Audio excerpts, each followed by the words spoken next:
Bonjour à toutes et à tous, bienvenue à cette nouvelle conférence Petite Enfance organisée par la mairie du 14e arrondissement, consacrée aux préoccupations qui vous agitent, vous, parents, dans l'éducation de vos jeunes enfants, avec les différentes problématiques. Et aujourd'hui, nous allons aborder l'une des problématiques évidemment la plus importante pour le développement du jeune enfant, du bébé, c'est parler avec mon bébé, notamment le langage et la communication chez le jeune enfant. Et en marge aussi, il y aura peut-être la question aussi des écrans qui sera abordée.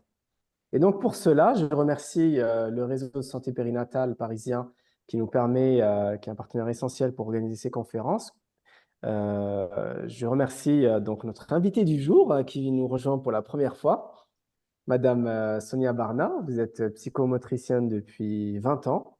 Vous avez commencé votre carrière auprès d'enfants en situation de handicap. Puis vous avez travaillé en crèche durant 15 ans et en PMI également. Et vous accompagnez les familles dont les enfants peuvent avoir des écarts, on va dire, de développement, avec 3 mots d'ordre qui sont un peu votre mantra: repérage, dépistage et orientation. Dans le cadre de vos fonctions, vous faites également partie d'une équipe pluridisciplinaire qui accompagne les équipes qui travaillent quotidiennement auprès donc des jeunes enfants.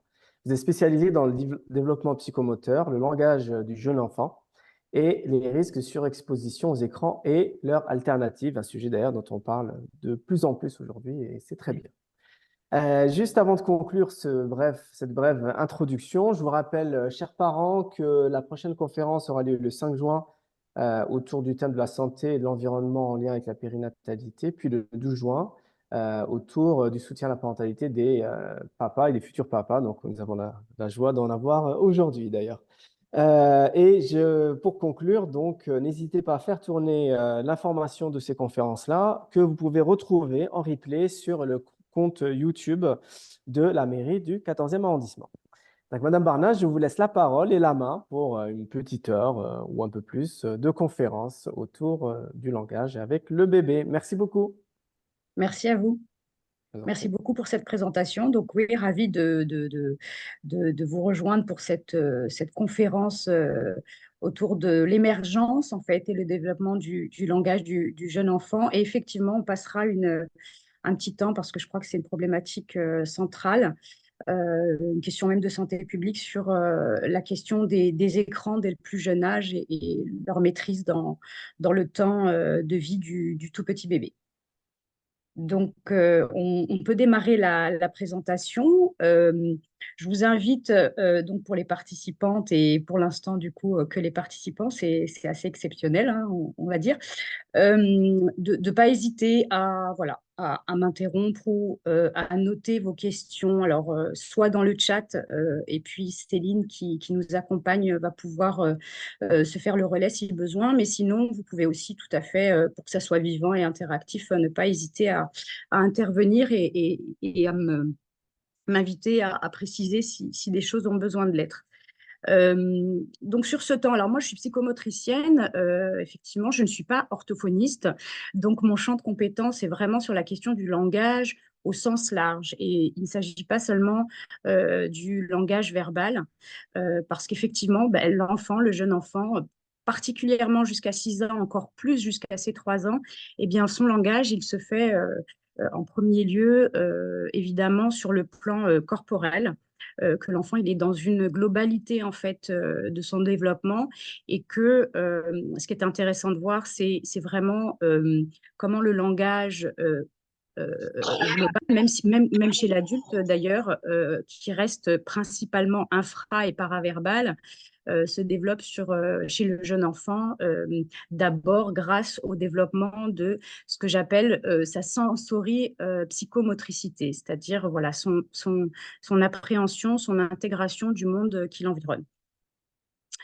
Alors, pour essayer d'aborder ça de la manière à la fois la plus concrète, et même si on est derrière un écran et que ça reste une présentation théorique, à la fois pour être la plus concrète et la plus simple possible, moi, je vous propose un peu 3 temps sur cette rencontre. Une présentation d'un point de vue psychomoteur de ce qu'on peut comprendre du développement du jeune enfant avant la naissance jusqu'à, bien là, je vais aborder la question des 3 premières années, pour aboutir effectivement à l'âge de 3 ans à un jeune humain qui a déjà construit, organisé un peu le socle de ce qui va lui permettre de trouver sa place et de prendre sa place dans le monde, dans les relations, dans son environnement et d'avoir conscience de lui-même de la manière voilà, la plus globale possible et pouvoir rentrer en relation avec l'autre et être dans une communication qui lui est profitable. Les fondamentaux que nous, adultes, et plus précisément, puisque le développement se fait dans une niche familiale, la plupart du temps chez le jeune enfant et auprès de ses parents, les fondamentaux dont l'enfant va avoir besoin pour pouvoir mettre en place eh bien, les compétences qui sont pour beaucoup en potentiel et comment la relation, tout ce qu'on va pouvoir mettre en place pour l'enfant dans la relation les premiers temps de sa vie vont lui permettre voilà, de faire émerger ses compétences et de les développer, notamment sur le plan langagier. Et puis une troisième partie sur laquelle je reviens, alors je vous donnerai plutôt des ressources pour pouvoir aller continuer de vous informer, mais quand même aborder cette question, je disais en introduction, qui est une question de santé publique. C'est vrai que les écrans prennent de plus en plus de place dans nos vies, la preuve. Pour autant, effectivement, la question est maintenant, depuis quelques années, beaucoup de spécialistes et de personnes références dans le domaine tirent la sonnette d'alarme et on se rend bien compte que, alors il ne s'agit pas de rêver à quelque chose qui serait impossible, à savoir qu'il n'y ait pas d'écran du tout dans les foyers, mais comment on cadre ça, comment on limite ça et surtout comment on utilise les écrans et on préserve les jeunes enfants pour leur permettre de vivre autre chose qu'une consommation voilà, passive d'images qui n'est pas du tout, je pense que vous le savez déjà, mais il y a quelques éléments qui peuvent être intéressants à discuter, qui ne sont pas du tout voilà, profitables à son développement. Euh, Alors, pour commencer, une petite introduction rapide, mais voilà, c'est dire que eh bien, le langage, et quand je parle de langage, donc vous l'aurez compris, je parle de langage verbal, mais aussi de langage infraverbal, paraverbal, tout ce qui est à travers le tonus, l'attitude, voilà, les mimiques, tout ça, c'est des compétences qui sont chez le tout petit enfant programmées et effectivement, ça va être la rencontre entre la réponse à ses besoins fondamentaux qui vont le mettre dans un état de disponibilité et de disposition avec l'adulte pour pouvoir rentrer en relation et des pratiques et des attitudes voilà, sécurisantes et étayantes de la part de l'adulte qui vont faire qu'effectivement la verbalisation va pouvoir eh bien, voilà, se dérouler, l'acquisition du langage va pouvoir franchir les différentes étapes nécessaires. Et c'est vrai que la verbalisation, la question de la relation du langage d'une manière générale, eh bien, ça a été vraiment, ça a été amorcé dans la réflexion tout au long du 19e siècle avec la psychanalyse notamment, des personnes qui ont mis en avant à quel point le tout petit bébé était un être de relation, un être de langage et que toute cette capacité et cette envie de communiquer enfin, elle naît dans les premières relations. Alors bien évidemment, les choses sont jamais closes une fois pour toutes et jamais déterminées et déterminantes une fois pour toutes, mais ça permet quand même cette première étape de la vie de poser des bases qui peuvent être soutenantes pour l'enfant le plus possible. Alors moi, la référence que j'ai de ce point de vue-là en tant que psychomotricienne et sur la question de la force de la parole, c'est vrai que c'est une référence psychanalytique avec voilà, la référence de Françoise Dolto qui a elle-même dans les années voilà, 70 beaucoup apporté pour la question de la parentalité. Et ce qu'elle disait, moi je trouve c'est intéressant, c'est que vis-à-vis de l'enfant, en fait, il faut lui parler vrai. Voilà, c'est ni trop lui parler, ni pas assez. Ce dont l'enfant va avoir besoin, c'est d'avoir du sens dès tout petit. dès tout petit, qu'on lui adresse une parole qui mette en sens eh bien, ce qu'il ressent dans son corps, la manière dont le monde se présente à lui, afin de pouvoir à la fois l'intégrer, passer des sensations qui sont un peu brutes à des choses qui sont voilà, verbalisées, médiatisées et puis petit à petit symbolisées. Euh, Alors, j'aime bien repartir justement sur la base de la réflexion autour du langage, sur ce que je vous disais. Donc, je suis pas orthophoniste, je ne vais pas vous faire une présentation technique, même si après, je vous donnerai des références si vous voulez aller plus loin. Mais c'est vrai qu'en 1 heure, ça reste quand même euh, plus une exploration que réellement un approfondissement de ces notions. Mais c'est surtout que, voilà, de mon point de vue psychomotricienne, et les psychomotriciens, on aborde la question des langages, parce qu'en fait, l'enfant, il développe des langages. J'aurais dû mettre base pour les langages. Le développement se fait vraiment dans une espèce de logique sensorie-psychomotrice. Et le tout petit bébé, en fait, se développe d'abord par ses sens. L'enfant prend conscience de lui-même et intègre en fait sa conscience corporelle, ce qu'on va appeler le schéma corporel, et puis après, sur le plan conscient et inconscient, plus la notion d'image du corps. Tout ça part d'abord du vécu sensoriel du tout petit bébé. Et, euh, et là, c'est important, j'ai trouvé important de vous présenter rapidement quelque chose que les psychomotriciens, on utilise aussi, nous, pour la compréhension des enfants et de toutes leurs compétences et de ce qu'on appelle leur profil sensoriel, c'est que les sens in utero se développent avec une certaine chronologie. Et si vous voulez, c'est comme s'il y avait en tout cas dans la logique et le déploiement des compétences et du ressenti de l'enfant, il y a une sorte de chronologie. Et plus le sens a été développé tôt intra-utéro, et plus ça va être quelque chose dont l'enfant va pouvoir, sur lequel l'enfant va pouvoir s'appuyer, dont l'enfant va avoir besoin pour retrouver un sentiment de continuité d'être, un sentiment de sécurité qu'il a connu in utero. Et donc, vous voyez les 5 sens-là. Alors, je dis 5, mais en réalité, on est plutôt sur 7, 8 sens. Je vais m'expliquer après, mais déjà, je vais décliner les 5 qui sont connus de manière plus générale. Eh bien, le premier sens qui se développe chez les tout petits bébés, voilà, c'est le toucher, le sens vestibulaire. Alors là, je vous les ai mis, j'ai mis des éléments un peu rapides, mais voilà, le toucher dans un premier temps, euh, et surtout d'abord autour de la bouche et ensuite qui se déploie sur l'ensemble du corps. Le sens vestibulaire avec l'oreille interne qui va donner à l'enfant une sensation de positionnement de tête. L'audition qui vient après et qui est avec la distinction du son. Ensuite, l'olfaction, le goût. Et vous voyez en dernier, c'est-à-dire à 32 semaines aménorrhées, c'est les premières perceptions visuelles. Je vous dis ça dans le sens où on va le comprendre tout à l'heure sur la question des écrans. On voit bien que finalement, l'enfant, il est sur ses premières années de vie stimulé sur un sens, en fait, qui est, j'allais dire, pour lui, le moins familier, le moins construit et le moins affiné.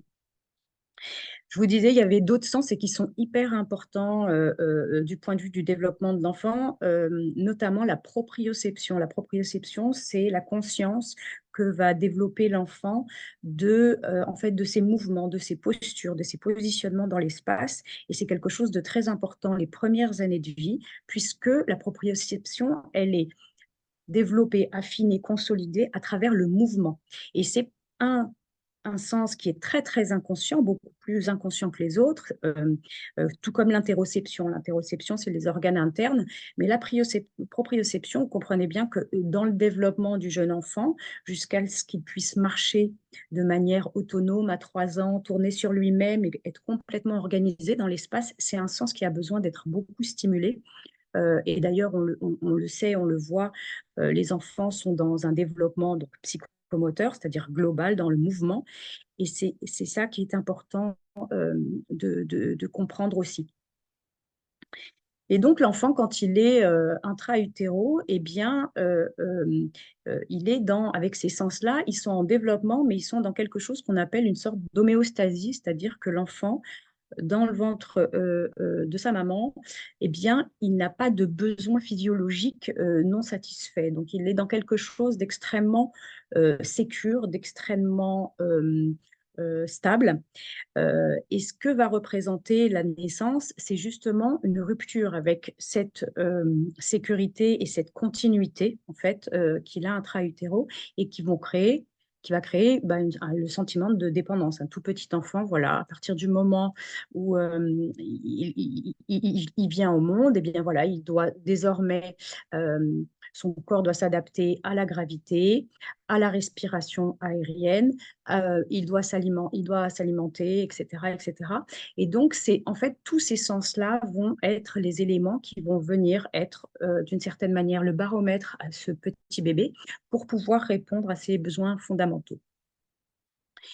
Et bien, les 3 premiers mois de vie de l'enfant, ces éléments-là, euh, eh bien, ils sont exprimés à travers les différents cycles, en fait, et le rythme que va trouver le jeune enfant entre le sommeil, l'alimentation. Euh, alors, quand je dis le jeu d'un tout petit bébé, c'est juste voilà, bouger un peu ses mains, etc. Mais voilà, les temps d'éveil. Et en fait, voilà, la fonction, alors maternelle, paternelle, en tout cas, la fonction de maternage dans ces premiers mois, ça va être bien à travers ce rythme installé autour principalement des fonctions fondamentales qui assurent la vie et la survie de l'enfant, eh bien, venir répondre à ses besoins physiologiques d'alimentation, de sommeil, etc. Et ce dont enfin, ce qu'on sait maintenant, c'est que dans ces moments de soins primordiaux, qui sont donner le sein, le biberon, voilà, avoir les soins d'hygiène corporelle, l'accompagnement à l'endormissement, etc., eh bien, ça va être des moments qui sont extrêmement importants et privilégiés, puisque l'enfant passe sur ces moments-là d'un état de dépendance et de qu'on appelle de déplaisir, de mal-être, d'un besoin non satisfait. Et c'est à travers le maternage, le caregiving, comme on appelle ça, que l'adulte va refaire revenir l'enfant à un état d'homéostasie, de confort, voire de plaisir et de détente. Et c'est à travers donc ces sens que l'enfant va pouvoir être satisfait, puisqu'on va le porter, on va le bercer, ça va être aussi le goût, enfin tout son monde en fait sensoriel passe d'un état de dépendance et de mal-être à quelque chose du côté du bien-être et de l'organisation, de la satisfaction. Et tout ça se fait au travers, eh bien, encore une fois, de ces gestes qui prennent soin. Mais on le voit bien, et maintenant on le sait, porter un bébé, lui donner à manger, lui changer la couche, enfin en tout cas avoir tous les soins autour de son corps, et bien tout ça s'accompagne généralement d'un portage à travers les bras, mais aussi à travers le regard qu'on lui adresse et ce couple à ça, voilà, la parole. Et c'est bien ces mots qui vont être posés pour le tout petit bébé sur ces sensations brutes, sur ces sensations qui le mettent dans un état de mal-être, qu'il exprime par les pleurs, par la tension tonique. C'est un bébé qui n'est pas bien, il se tend, Eh bien, les mots vont venir accompagner tous ces gestes de soins et vont venir aussi mettre des mots sur ce que vit l'enfant, c'est-à-dire que l'enfant va se voir répéter une sorte de traduction de tout ce qu'il vit sur le plan corporel pour pouvoir, en même temps que c'est satisfait, et ainsi construire finalement une prise de conscience de ces différents états. Et ces 3 premiers mois-là, c'est vraiment des choses qui sont extrêmement importantes que le langage puisse venir accompagner tous ces soins premiers. Pardon, en changeant la diapo.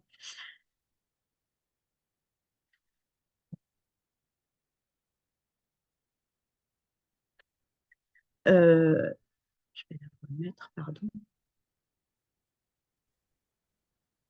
Je suis navrée. Je n'arrive pas à remettre le diaporama. Alors, pas de souci, Sonia, vous regardez tout en haut, vous avez fichier édition et à la suite, vous avez diaporama. Là, Oui, normalement, mais ça devrait se remettre en grand. il y a un onglet de la.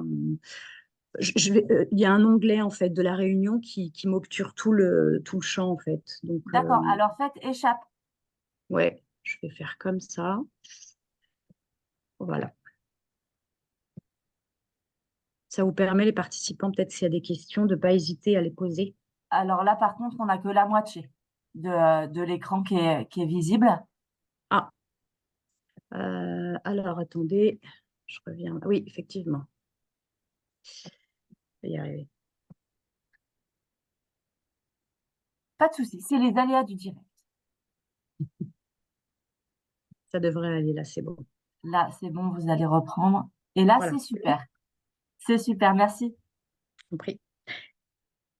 Donc, ce que j'essaie d'expliquer là de la manière la plus simple, j'espère possible, c'est que cette première année de vie, finalement, l'enfant, voilà, à travers ses besoins fondamentaux, physiologiques en fait, hein, va ressentir des choses et à la fois à travers ce qu'il ressent, mais la réponse qui va lui être adressée, ça va lui permettre, voilà, d'intégrer ses besoins et la réponse à ses besoins, son corps, etc. Et finalement, ce que ça va venir construire chez l'enfant, c'est ce sentiment continu d'exister qui est fait donc de sollicitations sensorielles, à la fois tactiles, vestibulaires, olfactives, donc proprioceptives, et qui développe en fait toute cette sensorialité que va avoir l'enfant qui le sécurise. Et cette enveloppe multisensorielle de sécurisation va lui fournir voilà, à la fois des appuis dans son corps, un sentiment d'enveloppement, la chaleur, et le langage va être aussi cette mise en lien à la fois entre lui et son propre corps, puisqu'il va petit à petit s'entendre répéter les mêmes mots sur les mêmes sensations et donc petit à petit comprendre aussi ce qu'il ressent dans son corps. Et surtout, le langage va lui faire comprendre que l'environnement va lui fournir voilà, une personne ressource, une ou plusieurs personnes ressources sur qui il va pouvoir compter, qui sont là pour à la fois lui expliquer ce qu'il vit, mais pour répondre surtout à ses besoins et prendre soin de lui. Alors là, je le mets, même si on sait que maintenant, enfin, que c'est des choses qui ont été aussi élaborées à une époque où seule la mère était portée comme référence dans l'éducation du bébé. Et on sait bien que voilà, le maternage peut être absolument pris en charge par toute une constellation autour de l'enfant et en premier lieu le père. Mais il n'empêche que la voix de la mère serait celle que le fœtus entend de la manière la plus continue et la plus intense en fait. Et que cette voix, eh bien, dans tout ce que je vous expliquais de la réponse aux besoins fondamentaux de l'enfant, eh bien, la voix, l'accompagnement de la parole, ça permet cet accordage de la relation, ça permet de faire ce lien qui, en plus de la voix, s'installe et s'inscrit aussi avec la question du tonus. Et voilà, entre le tonus, donc toute la communication, on appelle ça le dialogue tonico-émotionnel, en fait, l'enfant, le bébé, voilà, quand il est bien, encore une fois, il est détendu, il a un tonus tout à fait souple, etc.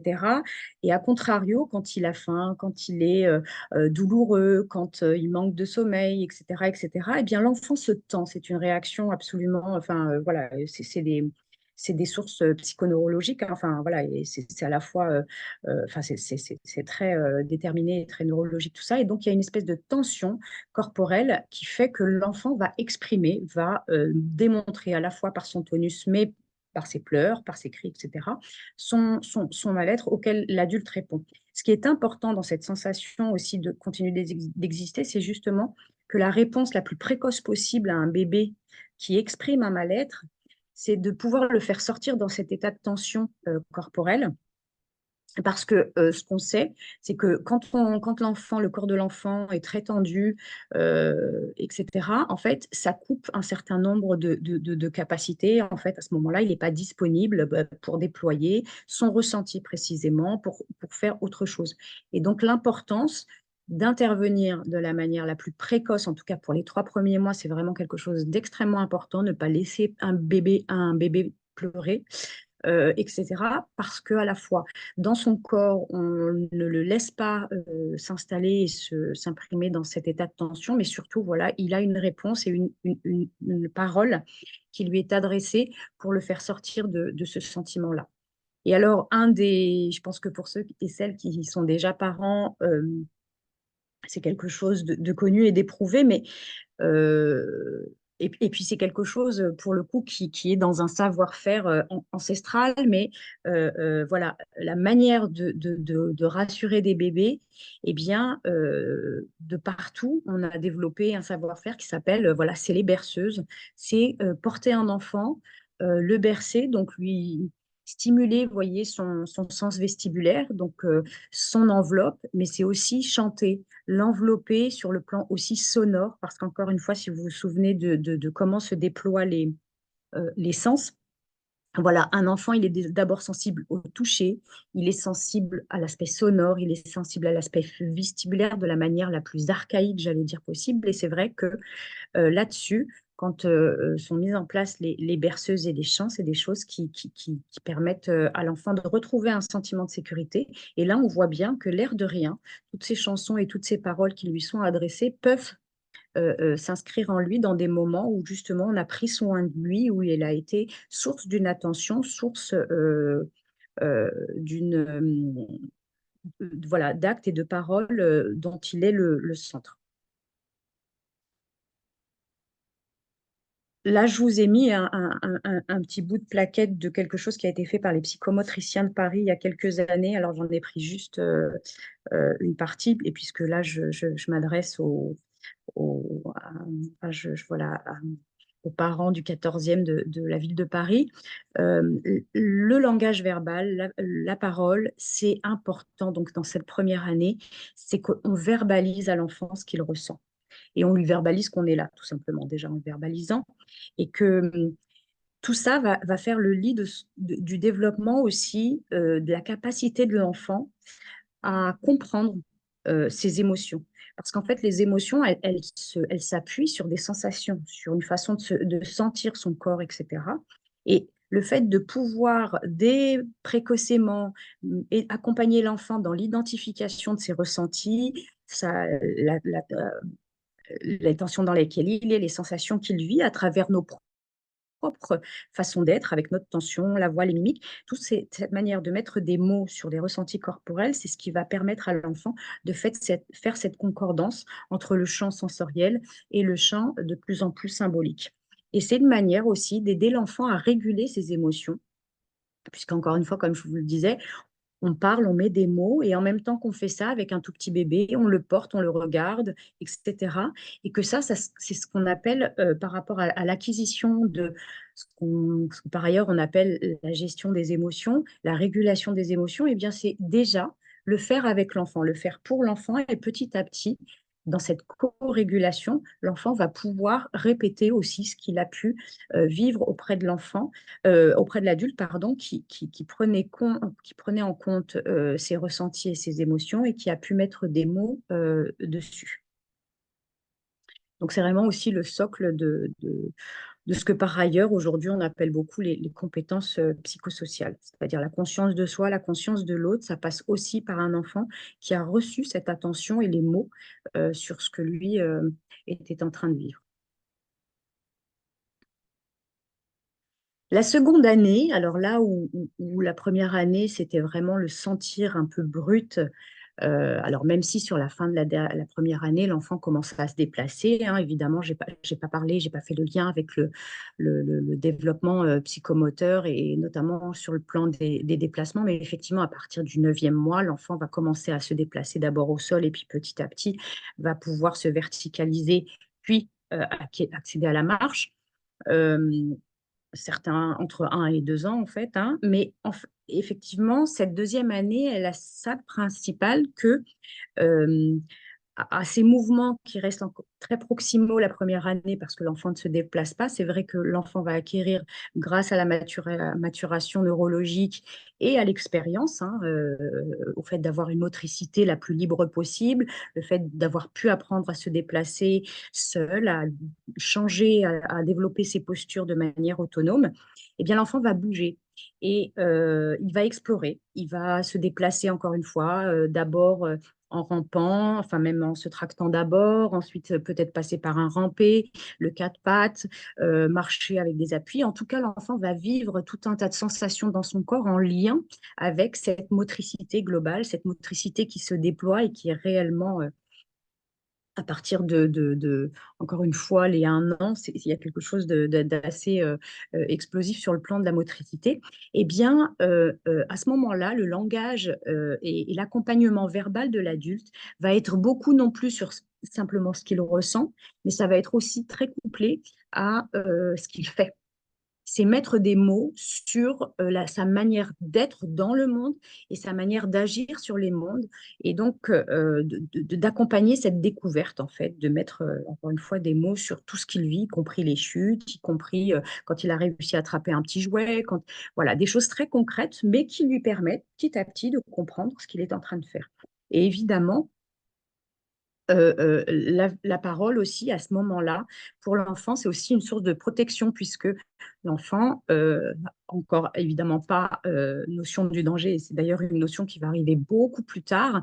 Et donc, effectivement, l'adulte a aussi une responsabilité à ce moment-là dans le développement de l'enfant, qui est celle de la protection par la parole, de pouvoir aider l'enfant à comprendre là où c'est possible d'aller et de faire, et là où ça l'est moins. Mais globalement, donc, l'enfant, à ce moment-là, construit dans cette période la représentation qu'il a de lui-même, du monde et de sa capacité à agir dessus. Voilà, avec un corps qui ressent et qui agit dans le cadre et dans la protection d'une relation avec l'adulte, voilà, tutélaire, que ça soit à la maison ou à la crèche, mais en tout cas, voilà, des adultes qui mettent des mots sur ces actions.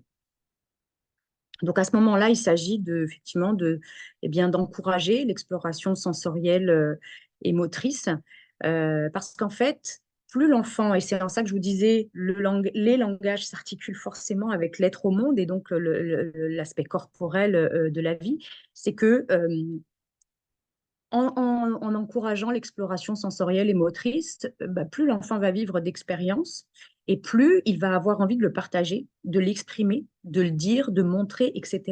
Et on voit bien que l'enfant, plus il vit de choses avec le monde qui l'entoure, hein, que ce soit le monde matériel, les jeux, etc., ou les relations, et bien plus il va y avoir d'expériences, et bien plus évidemment l'enfant va avoir envie de le partager. Et ce partage, il se fait aussi beaucoup sur l'imitation. Et là aussi, alors, je n'ai pas le temps de le développer plus que ça, mais c'est vrai que on sait maintenant, grâce aux neurosciences, il y a ce qu'on appelle les neurones miroirs qui, sur le plan de l'action, comme sur le plan de la verbalisation, du langage, des langages, eh bien, l'imitation, c'est quelque chose de très important. Ça, je vous le donnerai en éléments peut-être avec lesquels vous pourrez repartir. J'ai quelques recueils qui sont extrêmement intéressants là-dessus, mais qu'effectivement, par rapport à la question du langage, l'imitation, elle est aussi extrêmement importante. Et alors, je ne l'ai pas abordé, mais dans les premiers mois, le bébé, par exemple, qui babille, qui émet des sons, eh bien, quand l'adulte s'y intéresse, se penche dessus, limite lui-même, en fait, ça peut faire des jeux, des choses vocales que l'enfant, en fait, enfin, qui permettent à l'enfant d'explorer, là aussi, ses compétences de vocalise, etc. Tout son appareil phonatoire, ça va être quelque chose qu'il va découvrir progressivement. Et cette interaction, cette mutualité, en fait, dans l'imitation, imiter un bébé, dans ce qu'il dit, dans les sons qu'il fait, et puis de temps en temps en émettre des un peu différents, un peu à côté, c'est ce qui va permettre à l'enfant voilà, d'explorer, encore une fois, à la fois dans la découverte, dans le plaisir de la découverte de ses compétences et dans le plaisir de les partager avec l'adulte. Alors, j'ai mis là aussi, hein, c'est un petit extrait encore une fois du fameux dépliant, je ne sais pas si vous l'avez à la mairie du 14e, mais élaboré par les psychomotes de Paris. Je crois que ça va faire une petite dizaine d'années maintenant, mais il est toujours extrêmement pertinent et c'est pour ça que je vous le présente. C'est que voilà, ces différents aspects de sur quoi l'adulte peut voilà, être attentif pour essayer de soutenir. Alors, il y a les pieds nus, parce que ça, c'est un peu notre marotte aux psychomotriciens, sur la notion des sensations, mais là aussi, ça a l'air je ne vais pas le développer là parce que ce n'est pas immédiatement en lien avec le langage, mais c'est toujours dans cette idée que l'enfant puisse avoir un maximum, que son champ d'exploration puisse être le plus ouvert possible sur le monde et le plus direct sur le monde. Donc voilà. Mais ce qui m'intéressait comme petite affichette, là, c'était la notion de prise de risque et de limite corporelle. Comme je vous disais, dans cette période entre 1 et 2 ans, l'enfant, voilà, il explore le monde, il tombe, il pousse. C'est l'âge où les enfants traînent beaucoup les objets, poussent beaucoup les objets. Dans les crèches, on les appelle les petits déménageurs sur ce temps-là, parce qu'en fait, le fait de déplacer, c'est un concept qu'on appelle l'affordance. L'enfant explore le monde à travers son corps et explore son corps à travers le monde. En fait, c'est très réciproque. Et du coup, c'est un moment où l'enfant cherche aussi un peu à éprouver, à connaître ses limites corporelles, il prend des risques. Et là, c'est vrai que c'est ce que je vous disais, la fonction du langage, elle est de permettre ça, d'organiser. Alors, on est garant de la sécurité des tout petits, donc il s'agit de les faire évoluer dans des environnements qui soient sécurs et sans danger, mais qu'une fois dans ces environnements-là, l'intérêt, c'est de pouvoir les laisser de manière la plus autonome possible, avec la confiance, et que dans ces moments-là, la liberté aussi de laisser l'enfant déployer son corps et ses capacités, c'est aussi d'être plus dans le langage que dans l'action directe auprès de lui. Et cette idée d'intervenir le moins possible, mais d'accompagner par la parole et par le langage l'exploration de l'enfant. Et c'est cet accompagnement-là, un peu plus distancié dans cette deuxième année, qui permet à l'enfant voilà, de prendre confiance en lui, d'aller vers le monde, mais en se sentant toujours accompagné, regardé, centre d'une attention de la part de l'adulte qui lui fournit la protection dont il continue d'avoir besoin. La troisième année, eh bien, une fois que l'enfant a beaucoup senti et intégré son monde sur le plan sensoriel, qu'il a bougé et un peu compris, la troisième année, moi j'aime bien la présenter comme en fait l'année un peu de la structuration, c'est-à-dire que eh bien, petit à petit, avec tous ces mouvements, etc., eh bien, les repères corporels sont plus intégrés. L'enfant commence à avoir notion des parties de son corps, de l'organisation de son corps dans l'espace. Il comprend quand on échange sur les natures de déplacement, les différentes positions, etc. À la fois, le langage corporel se développe, il exprime aussi beaucoup de choses, mais du coup, il a aussi un langage sur son corps et la communication verbale commence vraiment à s'affiner en termes de contenu, il comprend de mieux en mieux, il comprend beaucoup des éléments que l'adulte échange avec lui. Et vraiment, ça lui permet de structurer en fait à la fois son corps ici et maintenant, mais il permet aussi à l'enfant de se projeter dans l'espace et dans le temps et d'ouvrir son monde. Et le langage lui permet vraiment voilà, cette intégration dans sa vie en termes d'espace et de temps aussi. Et c'est ce que j'appelle, moi, enfin, c'est un peu le moi-je. Voilà. C'est l'émergence du jeu au sens de l'individuation. Euh, où sur ces 2 premières années, cette troisième année en cours, en fait, le corporel, les sensations, les mouvements, la relation a permis l'étayage en fait progressif pour l'enfant de son langage et des échanges et de la relation euh, euh, avec l'adulte et avec les autres enfants, bien sûr. Et c'est vraiment cette notion que, arrivé à 3 ans, l'enfant, globalement, il a une conscience de lui-même qui est, et d'ailleurs, l'étape de la maîtrise des sphincters et le fait d'être autonome dans ses besoins d'élimination, par exemple, le fait voilà, pouvoir se mouvoir dans l'espace et tourner, par exemple, sur lui-même de manière autonome, etc., c'est des choses qui, euh, globalement, à 3 ans, l'enfant, il peut dire je, il a conscience, voilà, de manière plus affinée de lui-même. C'est la période entre deux, donc entre 2 et 3 ans. Et alors là, c'est très différent d'un enfant à l'autre où il a ses premiers mots, ses premières phrases et ses premiers mots, phrases.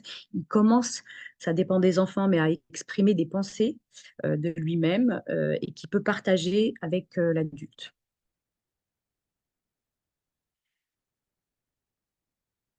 Donc maintenant qu'on a vu un peu très rapidement, hein, mais dans les éléments essentiels, ce déploiement sur les 3 premières années de sa vie, euh, je tenais à présenter là les appuis finalement dont l'enfant va avoir besoin.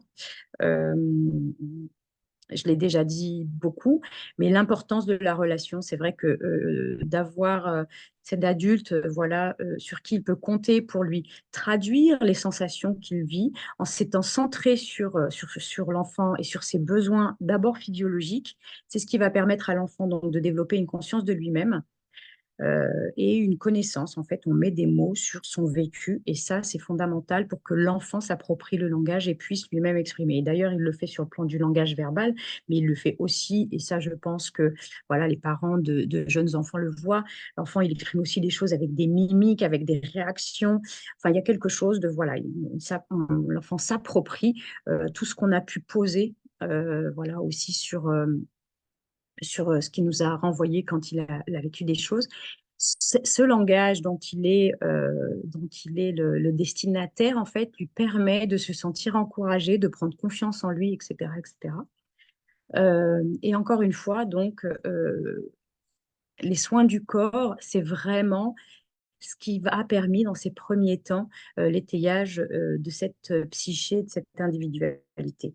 Et donc le langage verbal et non verbal, c'est vraiment la base de la relation parce que couplé au portage du corps, euh, je disais tout à l'heure, quand dans les premiers mois, un bébé qui est dans un état de mal-être, voire de douleur, quand on le porte et qu'on lui parle, vous voyez bien, vous imaginez comment en fait c'est une espèce vraiment de bulle multisensorielle où on le porte, donc on le touche, on l'enveloppe, on le porte, donc en fait on lui permet de se détacher de la gravité. Hein, il y a quelque chose autour du portage et de l'aspect de la gravitation contre laquelle le bébé lutte au début sans trop de motricité propre et volontaire. Et ça, du coup, c'est l'adulte qui l'assure. Et puis, il y a l'importance du vibratoire. C'est vrai que, voilà, quand on parle, eh bien, c'est des vibrations. Et ces vibrations, il les a vécues très corporellement dans un premier temps, dans quelque chose où le portage, il était très proche, voilà, dans les bras, etc.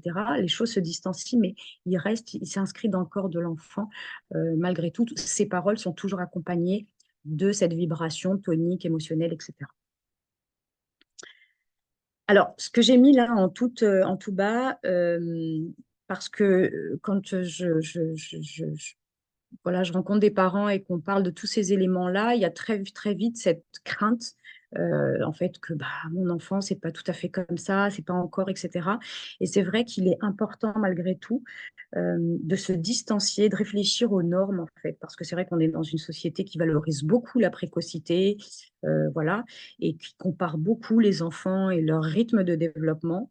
Et je crois que, voilà, en tant que parent, il faut aussi que vous vous sentiez tranquille avec le fait de mettre aussi parfois à distance voilà, ces normes. Alors bien sûr, il y a des étapes clés ou des moments clés qui peuvent nous permettre d'être vigilants à un besoin particulier d'un enfant qu'il faudrait soutenir. Mais malgré tout, c'est vrai que sur cette notion du développement du langage, parce qu'on est dans une société aussi où on évaluerait aussi beaucoup les enfants au travers du langage verbal, etc. Je crois qu'il faut vraiment ne pas tomber dans se laisser trop non plus guider par ce diktat de parler vite et parler bien très tôt. Voilà. Et que les enfants, chacun leur rythme, etc. Enfin, ça reste malgré tout quelque chose qui doit s'ancrer dans le plaisir, encore une fois, de la relation, des choses où l'enfant a envie de parler et que ça ne soit pas quelque chose qui soit vécu sur le plan de l'injonction. J'ai envie de faire une petite pause et de vous demander les unes les autres si tout va bien et peut-être des questions. Moi, bonjour, Oui, je suis Lorenzo. Je voulais justement poser une question à ce dernier point. Moi, je suis italien, ma compagne est française, donc elle apprend les deux langues. Enfin, on essaye hein, en tout cas de lui apprendre les deux langues. Ma fille a que un an pour le moment, donc elle fait que des syllabes sans de vrai contexte.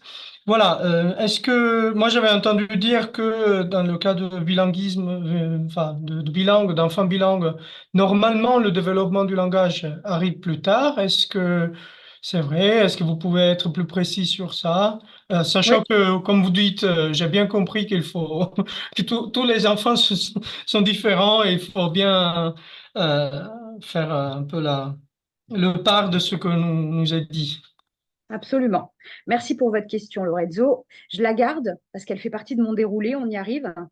Mais peut-être que donc je la note et je vais répondre à votre question. Mais oui, vous avez tout à fait raison de vous poser la question. C'est absolument fondamental cette question du plurilinguisme aujourd'hui. C'est au centre de tout un tas et de recherches et de débats et de réflexions qui sont absolument passionnantes. Donc je vais y revenir et je vais vous présenter en tout cas voilà pour ce que moi j'en ai compris. Est-ce qu'il y a d'autres questions? Alors, Excusez-moi, Sonia, je me permets. Oui, Lorenzo, je crois que c'est le monsieur qui doit nous quitter à 14 heures. alors j'y vais. Tout à fait. C'est ça, il me semblait bien. Alors, Désolée. alors, si tout le monde est OK, Merci. bah voilà. Alors, vous voyez, j'ai fait une slide sur l'importance de la langue maternelle parce qu'effectivement, comme je vous disais, je suis psychomote, donc le langage l'aborde à la fois sur le plan corporel, mais là, on rentre dans la dimension sociale de la question du langage et je crois que c'est fondamental qu'on puisse, nous, à la fois les soignants et les professionnels de l'enfance, mais même les parents, être clair sur une notion qui maintenant, voilà, j'allais dire, fait consensus. Euh, Pendant de longues années, il y a eu des fausses croyances sur la question du plurilinguisme. Il y a même une période où vraiment on a stigmatisé le fait de parler une autre langue que le français. En parlant même carrément de handicap socioculturel. En réalité, là, depuis plusieurs années, la science tend à démontrer que alors, le plurilinguisme, non seulement n'est pas néfaste pour les enfants, mais surtout qu'il est nécessaire pour les enfants qui vivent effectivement dans un foyer euh, plurilingue, bilingue, etc.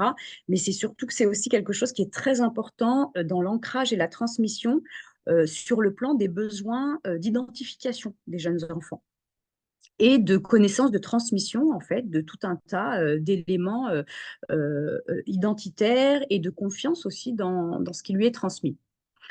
Donc, parce qu'en fait, le fait de pouvoir avoir un papa, une maman qui lui parle dans sa langue, le premier des éléments, et là je fais le lien avec ce que je disais tout à l'heure sur la grossesse, etc., c'est que soi-même, toujours la mère, le père, quand vous avez des émotions fortes, quand le parent a des émotions, en fait, fortes ou pas d'ailleurs, mais toutes les émotions sont beaucoup plus authentiques en termes de transmission lorsqu'elles sont explicitées dans sa langue maternelle, en tout cas celle qui est la plus facilement utilisée.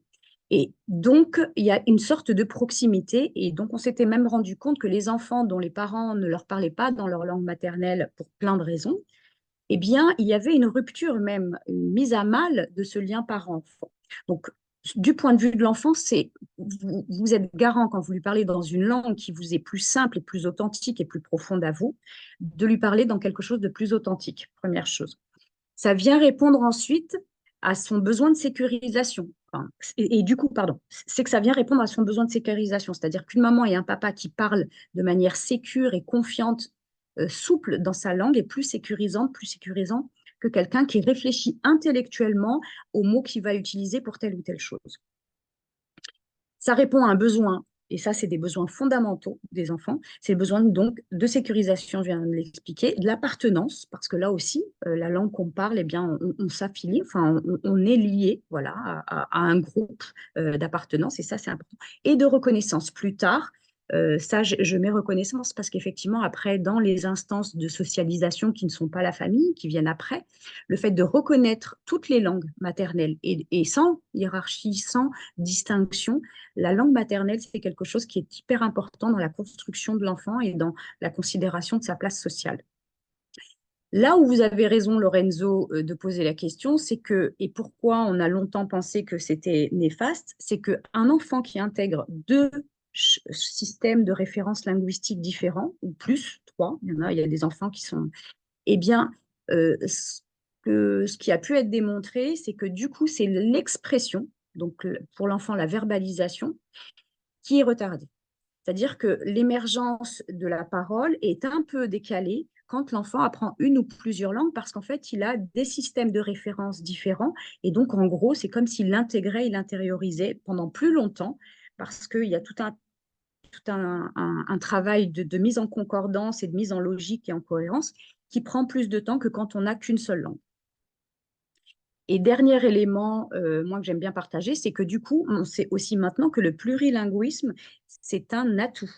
De plus en plus de choses sont produites en ce moment dans le champ scientifique qui montrent que la capacité et le fait d'avoir été très tôt baigné dans deux champs de référence différents et du coup la capacité enfin, le fait d'avoir été socialisé dans des langues différentes, ça donne des capacités. Alors évidemment, encore dans d'autres langues, parce que du coup, c'est une gymnastique qui est pour l'enfant déjà familière, mais ça donne aussi dans des autres langages. Ça développe les acquisitions des autres langues, mais les autres langages. Et les autres langages, sur le champ des apprentissages, au niveau de l'éducation, les professionnels en parlent très bien. Les mathématiques, c'est un langage. La musique, c'est un langage. C'est un autre langage que la langue, vous voyez, verbale. Et donc, en fait, on s'est rendu compte que les enfants qui étaient plurilingues pouvaient, du coup, développer ces capacités-là plus, davantage. C'est ce qu'on appelle, alors j'ai mis le mot, c'est de la métacognition, mais en gros, c'est la capacité des enfants à faire des analyses, en fait, entre les différents systèmes, et du coup, ça donne une sorte de capacité analytique potentiellement plus développée. Je vous ai partagé ici, alors si c'est quelque chose qui vous intéresse, je vous invite à aller sur le site et enfin, peut-être vous renseigner auprès de l'association qui s'appelle Doulala. C'est une association,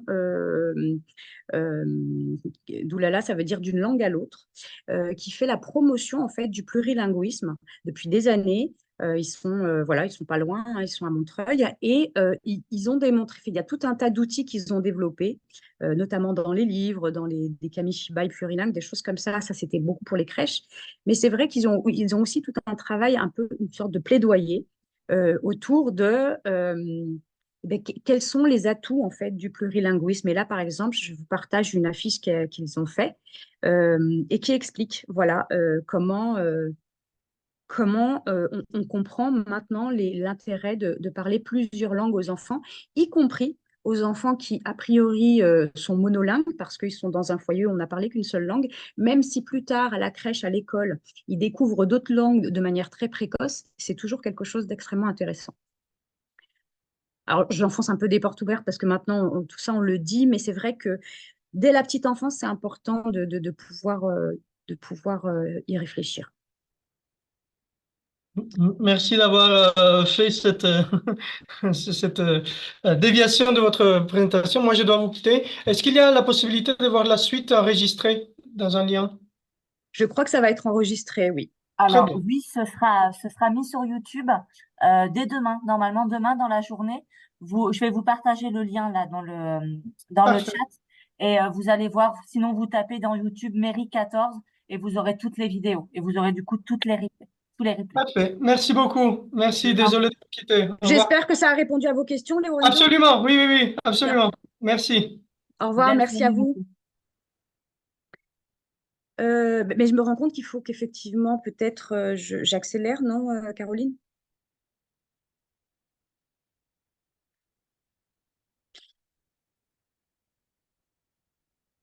Bon, je Pardon, continue. excusez-moi, je n'avais pas allumé mon micro. Oui, Ça dépend. C'est les personnes qui participent à la réunion là. Est-ce que vous voulez qu'on accélère? Est-ce que vous avez des contraintes ou est-ce que vous avez plutôt le temps? C'est vraiment aux gens de décider. dites-nous, groupe. Vous pouvez utiliser le chat si vous pouvez pas allumer votre micro. N'hésitez pas dans le chat à nous mettre un petit mot.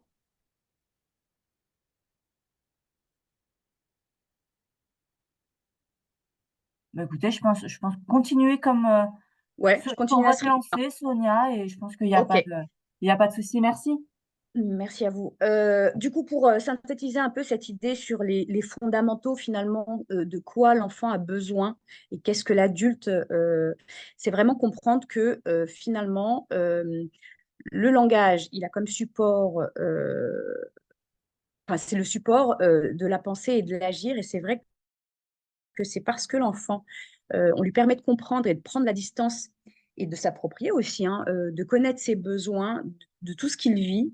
En fait, il maîtrise de mieux en mieux ses ressentis et effectivement ses compétences. C'est une attention que l'enfant reçoit pour lui et qu'il apprend à développer vis-à-vis de lui-même. Parce que la pensée, c'est aussi ça, c'est une sorte de langage avec soi-même que l'enfant reçoit. Et donc, lui parler, ça apprend à l'enfant surtout que ben, il est important, il est digne d'intérêt. Et ça le met en capacité, en fait, petit à petit, de pouvoir formuler, demander, attendre. En fait, ça l'inscrit dans une temporalité qui est profitable, voilà, à la fois à son développement et à trouver sa place avec les autres. Et quand le langage parce que ça, je me rends compte qu'il y a une slide qui a disparu de mon déroulé. Mais la slide d'après, c'était qu'il y a le langage verbal, mais il y a des enfants qui n'auront pas accès au langage verbal et il y a tout un tas d'éléments aussi maintenant, que ça soit le langage signé, la communication alternative et améliorée. C'est des éléments, en fait, c'est des outils qui sont, quand les enfants ont des besoins particuliers, il s'agit vraiment de les considérer parce qu'on parle du langage et de l'expression. Et c'est vrai qu'il y a des enfants qui ne vont pas pouvoir accéder de manière satisfaisante pour eux et pour leur entourage au langage verbal. Et ben, ce qui est important, c'est d'arriver à déployer pour eux des outils qui leur permettent de s'exprimer en premier lieu, parce qu'en fait, ça fait partie des droits des enfants. Et ça, je trouve que c'est aussi important de réfléchir en termes de droits, c'est que c'est un droit pour l'enfant de s'exprimer, de pouvoir dire ce dont il a besoin, et qu'effectivement, très tôt, le plus tôt possible, et nous, ça, c'est des choses, quand on travaille en crèche, qu'on essaye vraiment de développer, notamment euh, pour l'ensemble des enfants et en particulier quand ils ont des besoins qu'on a réussi à identifier suffisamment tôt, mais développer en fait l'expression corporelle, les gestes, les mimiques, éventuellement les images, les choses comme ça, c'est pas quelque chose qui va venir prendre la place du langage verbal. Donc quand les enfants n'ont pas du tout accès au langage verbal, c'est fondamental et primordial. Et même quand le langage est émergent, est en développement, ça peut être quelque chose qui appuie beaucoup et qui aide beaucoup. Donc voilà, encore une fois, le langage verbal, il s'agit de l'accompagner, mais aussi de penser des alternatives pour respecter les droits des enfants à s'exprimer quand il n'est pas possible à développer. Là, je passe à l'aspect ressources et voilà, donc ça tombe bien, c'est la fin du temps qui nous est imparti. Mais vous avez ici, alors je vais voir peut-être que si vous restez connecté après, je vais peut-être tenter de vous l'envoyer ou alors je transmettrai à Caroline qui pourra peut-être faire le nécessaire pour vous faire parvenir. L'Agence de nouvelles des solidarités actives a l'année dernière publié ce guide qui est à l'intention des professionnels et des parents.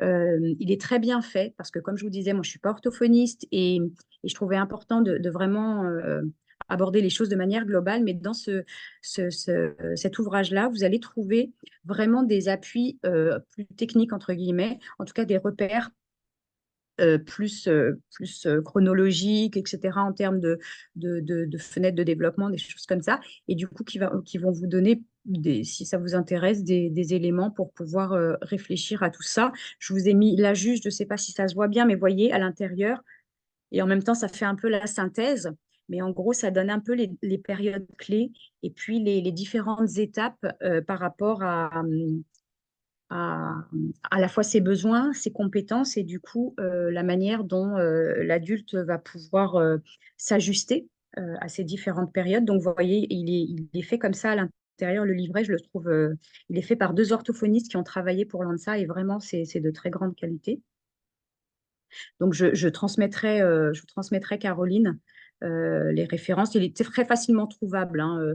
Vous tapez ce titre-là sur Internet et il est très facilement téléchargeable. Donc là, c'est pas la peine. J'aime bien à la fois cette image et cette citation de Félicia Rachad qui dit que, et c'est un peu pour conclure sur l'approche globale en fait du langage ou des langages, c'est que l'enfant il s'exprime par tout un tas de voix. Alors oui, le langage verbal est bien évidemment important, mais c'est vrai que le bien-être global de l'enfant, c'est aussi un bien-être voilà, dans son corps et dans la relation, et qu'il a tout un tas de compétences à développer, mais déjà présentes aussi. Et j'aime beaucoup cette phrase pour ça, c'est que voilà, avant de parler, un enfant chante, avant d'écrire, il dessine, avant d'être debout, il danse, et que finalement, c'est aussi cette approche un peu alors artistique, mais cette approche en fait qui n'est pas normée en fait, c'est quelque chose d'un peu ouvert qui laisse l'enfant et chaque enfant déployer ses compétences dans quelque chose du côté vraiment d'une expression libre et d'une expression multiforme.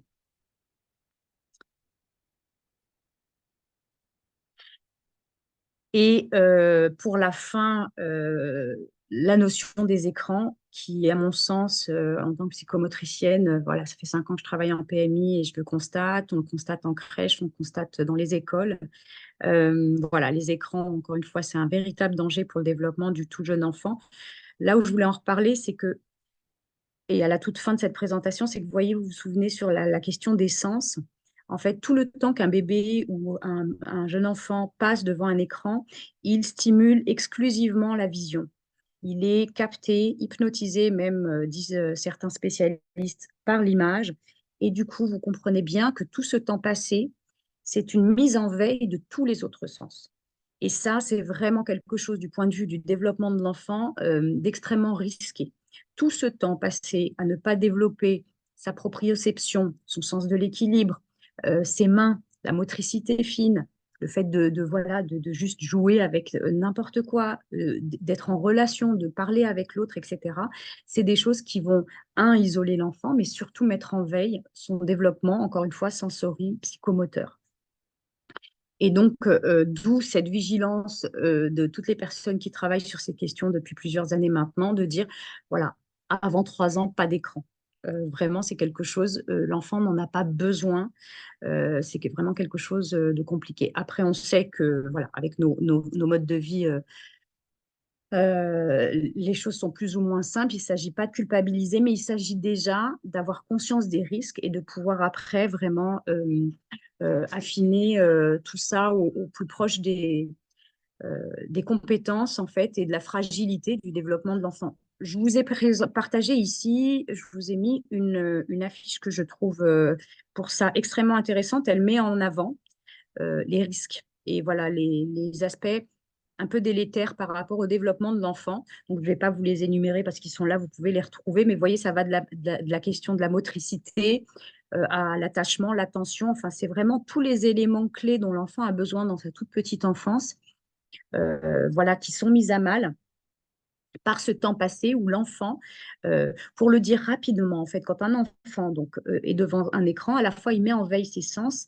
ce qui met aussi en veille, c'est tout l'aspect de ce qu'on appelle les fonctions exécutives, c'est la capacité à s'organiser pour être au monde de manière un peu cohérente. Et par exemple, l'enfant n'apprend pas quand il est face à un écran à trier les informations et à les hiérarchiser en termes d'importance. C'est la question des troubles, par exemple, de l'attention que ça peut générer.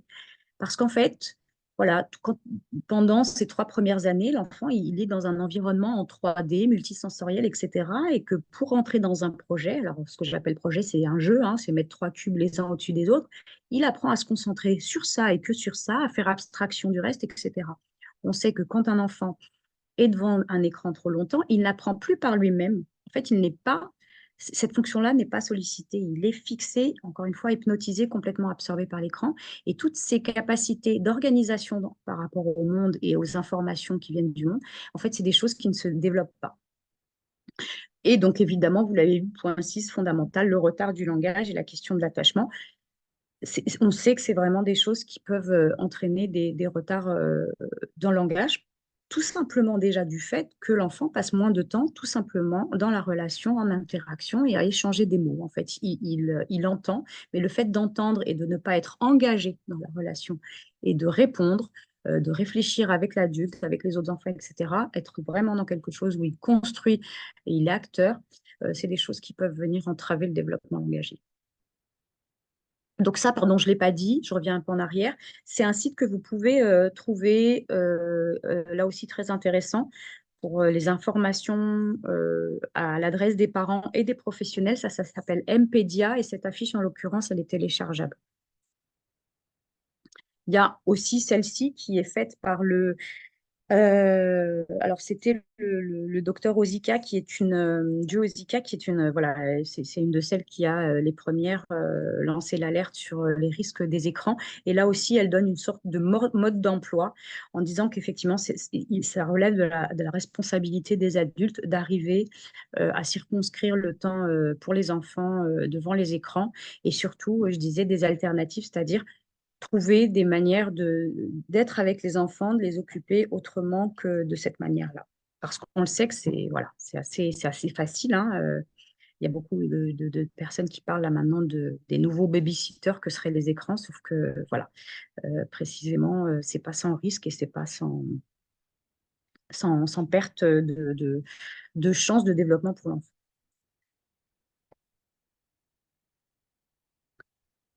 Dernière slide de partage de ressources sur la question de la communication. Alors, je vous ai mis là un livre qui s'appelle Je chante avec mon bébé.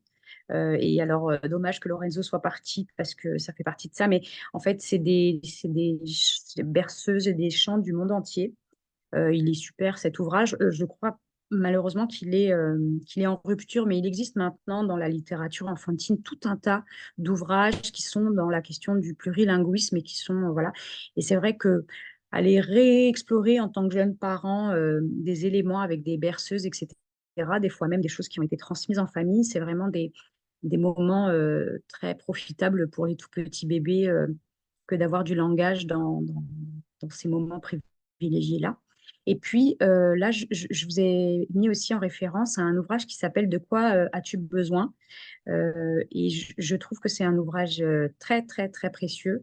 Il a été diffusé par la Fondation pour l'enfance et il parle.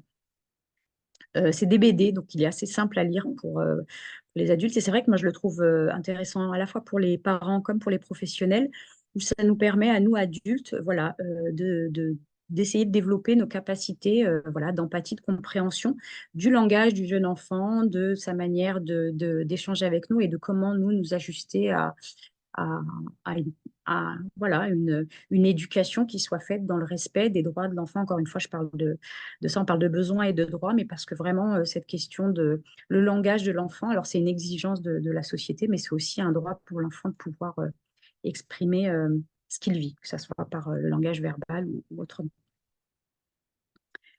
Alors, Sonia, on a une question dans le chat. Et en ce Oui, qui concerne les bébés qui ne sont pas exposés aux écrans, mais qui entendent les fonds sonores de temps en temps pendant qu'ils jouent, quels sont les effets? tant que c'est sonore, ça n'a vraiment, vraiment pas le même impact que l'image. Après, tout dépend du contenu du fond sonore, hein, on est d'accord, mais ça peut être des choses qui font partie, j'allais dire, d'une vie sociale, voilà, un peu standard, et où l'enfant, mais ça va aussi le mettre au travail pour trier les informations. Vous voyez, ça, c'est pas forcément perturbant. Ça dépend du volume, encore une fois, du contenu. Enfin, c'est très au cas par cas. Mais on sait que de toute façon, ça n'a jamais l'effet aussi délétère d'exposer à l'image. Encore une fois, parce qu'à la fois, l'image, c'est une pulsion scopique. Enfin, c'est quelque chose que l'enfant va aller. Enfin, c'est quelque chose qui le happe, en fait, d'une certaine manière et qui éteint tout le reste. J'ai répondu, Caroline? Très bien, je pense que Madame rajoutera un message si besoin. Merci beaucoup pour votre réponse. Donc, je pense, Sonia, que tu as répondu comme il fallait. Tout bien. Parfait. Merci. Et ben voilà, je crois que j'avais terminé pour ce qui était des ressources possibles que vous pouvez trouver. Voilà, donc je mets ma slide pour dire au revoir, Alors, mais y ça a-t-il n'empêche pas que d'autres... s'il y a d'autres pardon, s'il y a d'autres questions, voilà, n'hésitez pas. Pardon, Caroline. Pas de souci. N'hésitez pas à mettre dans le chat si vous pouvez pas allumer vos micros. Je me charge de les lire à Sonia. En attendant, merci beaucoup pour toutes ces informations. Un petit message de remerciement, ça fait toujours plaisir. Merci, je prends. Alors, en attendant, je vous rappelle les prochaines conférences. Donc, le 5 juin, sur le thème de la santé, environnement et en lien avec la périnatalité. La suivante, ce sera le 12 juin, soutien à la parentalité des papas et futurs papas. C'est une conférence qui est toujours très intéressante, même environnement aussi. Ce sont des conférences qui sont toujours très intéressantes. De toute façon, on a un nouveau message de remerciement. Merci beaucoup, c'était très intéressant. Donc voilà, et je vous ai partagé aussi dans le chat les informations concernant la journée petite enfance du 22 juin qui aura lieu donc aux abords de la mairie et ce sera en même temps le vide-grenier enfance 0-10 ans. Donc l'occasion il y aura une ferme pédagogique, il y aura donc le vide-grenier pour faire des petites affaires, il y aura des Legos, il y aura des Duplos, il y aura des expositions, il y aura des ateliers, il y aura plein de petites choses qui seront très sympas pour venir avec vos enfants de 0 à 10 ans, ce sera super. Voilà, et bien écoutez, je remercie Sonia pour cette superbe Merci, conférence. Je vous remercie à tous de votre participation. Et un autre message de remerciement, merci, très intéressant en effet. Donc merci à voilà, vous. merci Sonia, merci à tous. Je vous souhaite une belle fin de journée. Au Au revoir. revoir.